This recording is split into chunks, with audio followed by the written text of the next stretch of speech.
मैं डॉक्टर चंद्रभूषण तिवारी, जूथालाल संस्कृत महाविद्यालय मझौलिया, पश्चिम चंपारण।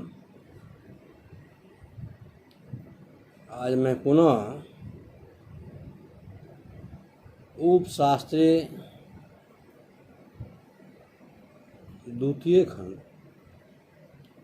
के छात्रों को मनुस्मृति के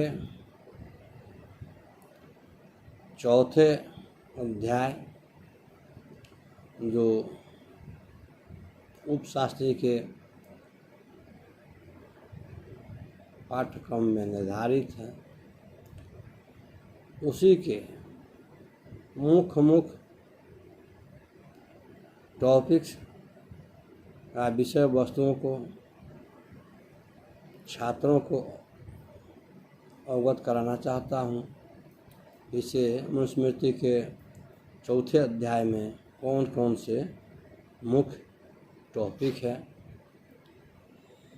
जो प्रश्नोपयोगी हो सकते हैं, परीक्षोपयोगी हो सकते हैं, अर्थात जिन विषय वस्तुओं को परीक्षार्थियों से परीक्षा में पूछे जा सकते हैं, वैसे टॉपिक्स और विषय को आज मैं बताने जा रहा हूँ।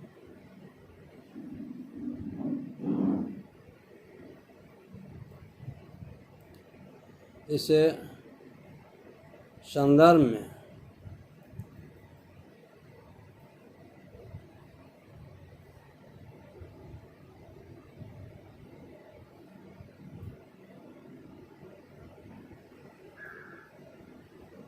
मनुस्मृति के अंतर्गत जो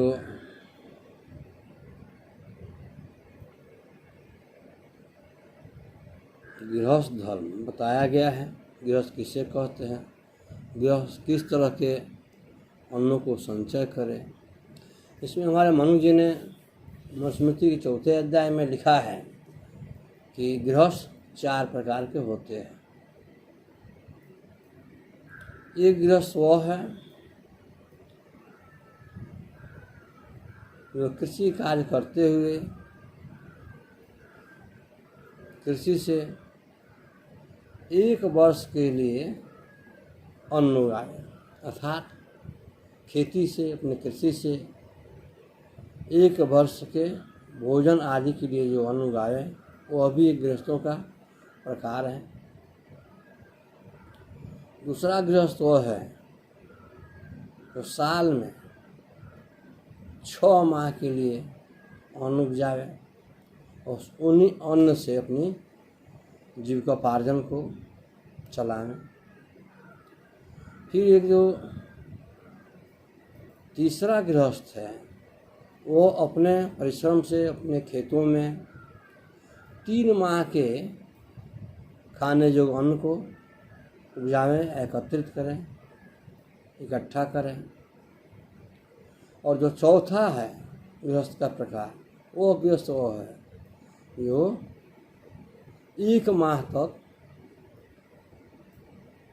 जो उसके खर्च है उतने अन्न को उपजावें ताकि 1 माह की उसकी जीविका चला जा सके और उसके भोजन आदि का प्रबंध उससे हो सके। इस प्रकार हम देखते हैं कि मनुस्मृति के चौथे अध्याय में गृहस्थों के लिए जो मनु ने दिशा निर्देश किए वो इसी प्रकार है। पुनः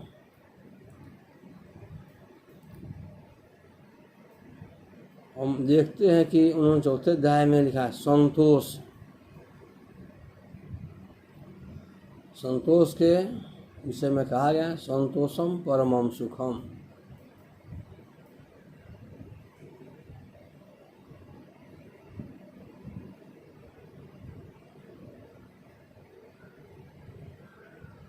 अर्थात जिस मनुष्य को, इस व्यक्ति को यह संतोष होता है कि अमुक राशि से अमुक अन्न से,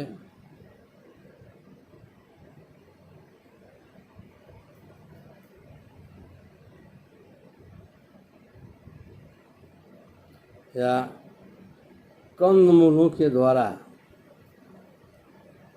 अपने जीविका को चला ले, तो यह संतोष से जो प्रकरण है, अर्थात गृहस्थ को, ब्रह्मचारी को या विद्यार्थी को अपने जीवन में संतोष को ग्रहण करना चाहिए, संतोष को लाना चाहिए।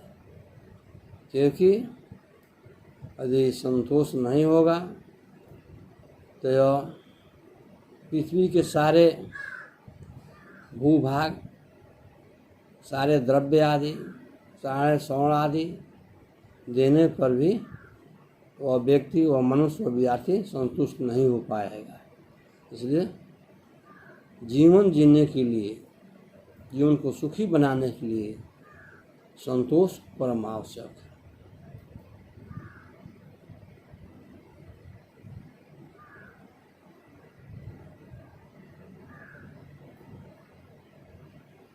फिर उन्होंने कहा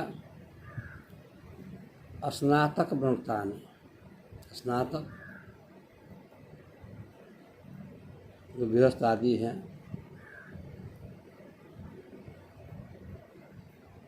अर्थात स्नातक धर्म में मनु जी ने यह स्मृति में उल्लेख किया है कि स्नातक को एक जीविका से ही अपने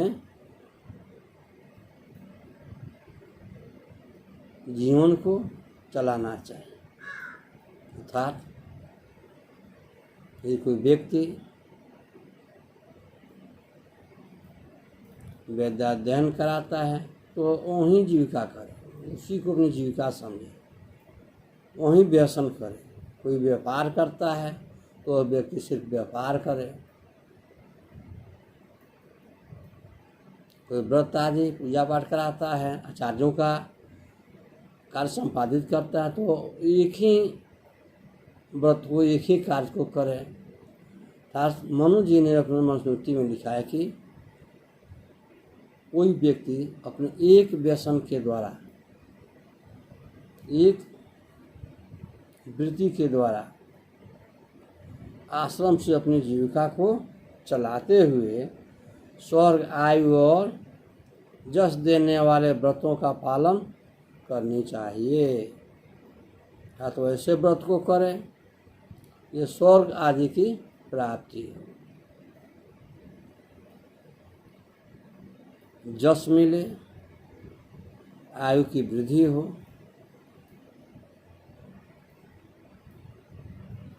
तो वह गृहस्थ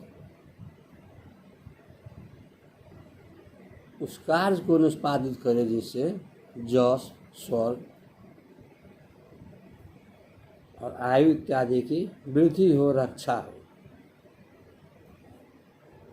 फिर स्मृति के चौथे अध्याय में मनु जी ने बताया है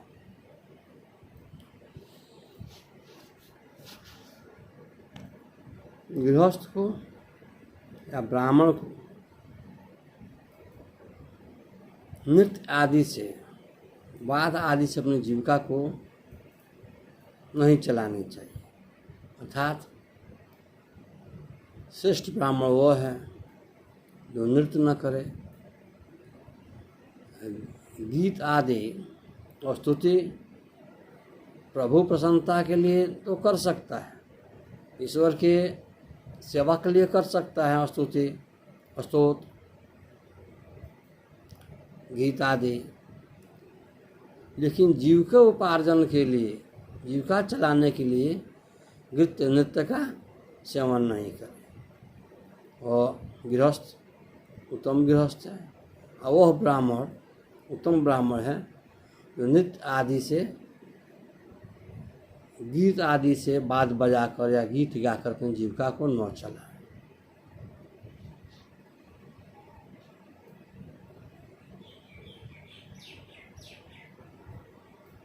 फिर उन्होंने कहा इंद्रिया संधि निषेध, इंद्रिया संधि निषेध, अर्थात मनु के अनुसार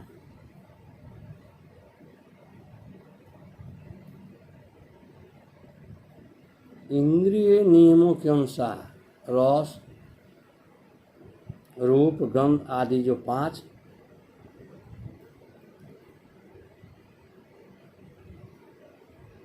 कर्म इंद्रिया हैं, रस, रूप, गंध आदि 5 कर्म इंद्रियाएं हैं, उससे आसक्त न, अर्थात किसी के रूप आसक्त हो गया, फिर उसके जीवन यापन या जीविका में कठिनाई आ सकती है। यदि कोई द्विज ब्राह्मण रसों के पीछे पड़ जाए तो अभी उसके लिए बाधा ही है। इस प्रकार गंध आदि जो है उसके पीछे न पड़े, क्योंकि रस, रूप, गंध आदि के सेवन से, आसक्त होने से ब्राह्मण ने 5 इंद्रियों से विरक्त हो जाता है, अर्थात इन इंद्रियों पर विजय पावे।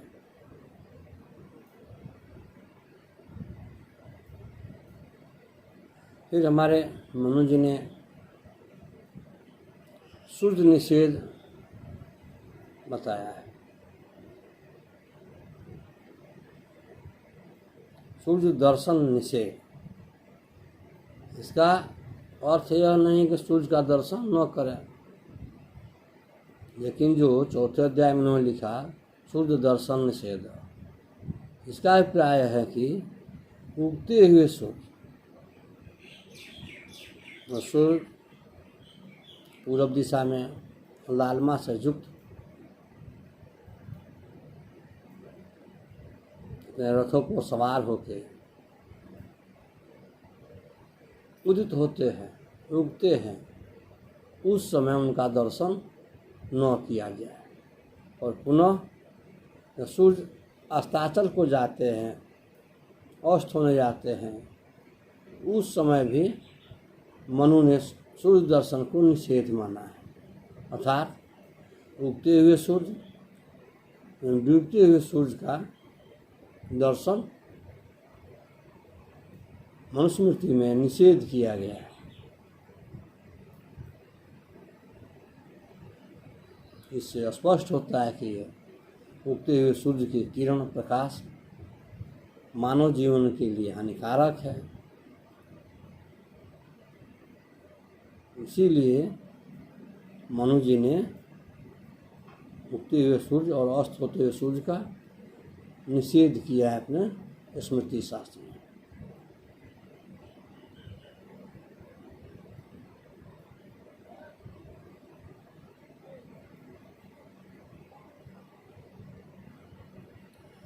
फिर भोजन आदि में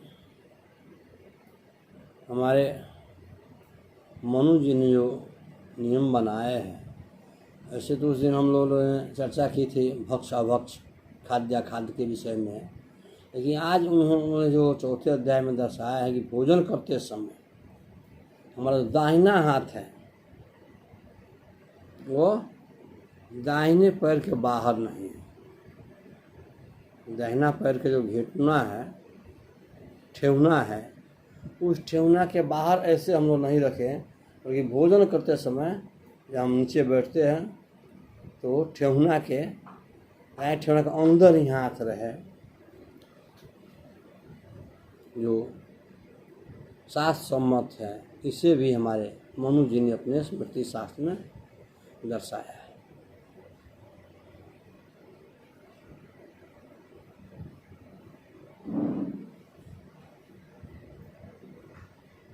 फिर नृत्य आदि का निषेध उन्होंने कहा है कि जो ब्राह्मण है वो नृत्य न करे, गायन न करें और बाध न बजाएं। अर्थात ब्राह्मण के लिए गीत गाना, नृत्य करना और वाद्य यंत्रों को बजाना निषेध माना गया है।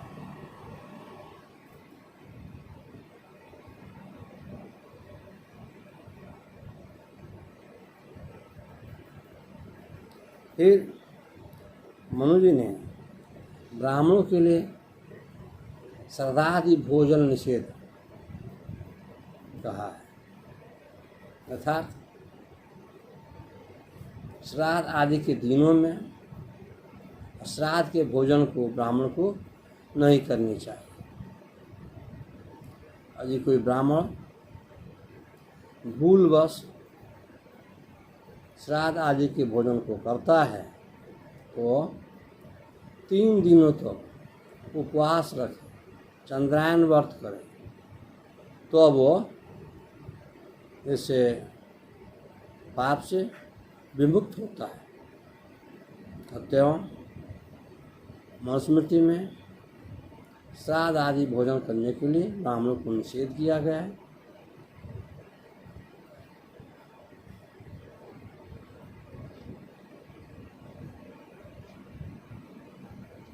उसी प्रकार उन्होंने स्मृति शास्त्र में यह भी दर्शाया है कि जब आसपास श्राद्ध हो तो वेदों का अध्ययन न करें, अनध्याय हो जाए। घर के अगल बगल कोई मृत व्यक्ति या मुर्दा पड़ा हो तो उस समय भी अनध्याय किया जाए, अध्ययन नहीं किया जाए। यह जो श्राद्ध आदि मुर्दा दर्शन के पश्चात जो अनध्याय की व्याख्या मनुस्मृति में की गई है वो अभी अत्यंत ही उपयोगी है, अत्यावश्यक है कि स्मृति शास्त्र में धर्मयुक्त व्याख्यानों को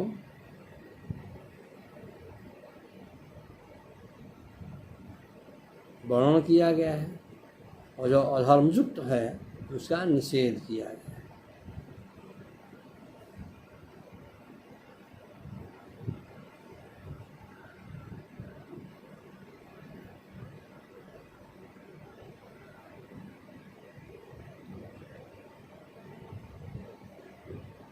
श्राद्ध आदि भोजन करने के पश्चात ब्राह्मण को 3 दिनों तक अनध्याय रखना चाहिए, अर्थात अध्ययन नहीं करना चाहिए। इस प्रकार हम देखते हैं कि आदि पुरुष मनु जी ने अपने मनुस्मृति